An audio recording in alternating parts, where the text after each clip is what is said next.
Right then, it's Joypad of the day, and today we have the Mattel Intellivision pad. The light isn't very good, you can't really see the colour of this. It's kind of brown and gold-ish. What can I tell you about this that you can't see for yourself? The pad is not a D-pad, it's a disc.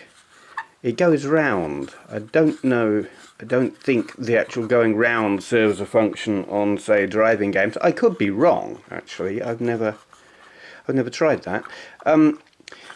But whereas a typical D-pad or joystick or whatever is 8-way, you're up, down, left, right and diagonals, this is, I think it's 16-way. It offers more precision, apparently. And you have your keypad here, which you can put overlays on. I don't have any overlays to put on it, but yeah. And you also have 4 buttons, 2 there and 2 there. Do I like this? Do I hell? It is...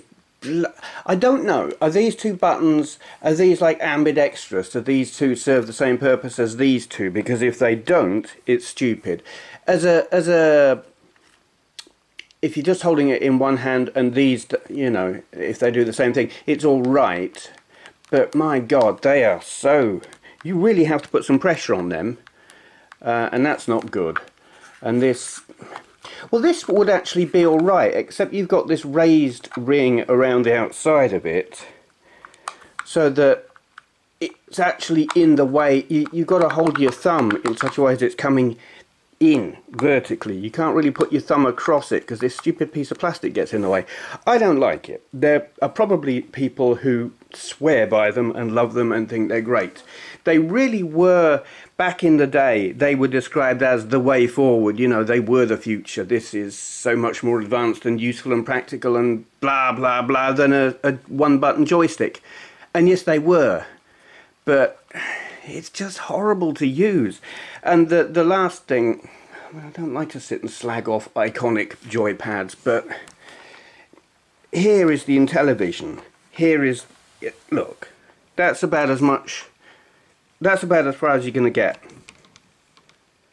See? No. That's not clever. That's not clever at all.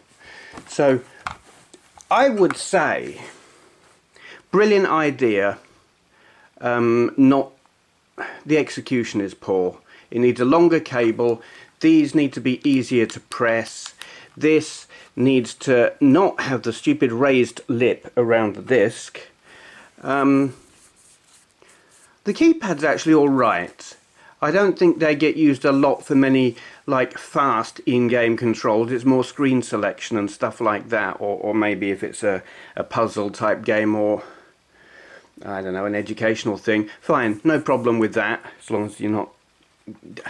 I wouldn't want to try and use this to play a game of Defender or something, you know.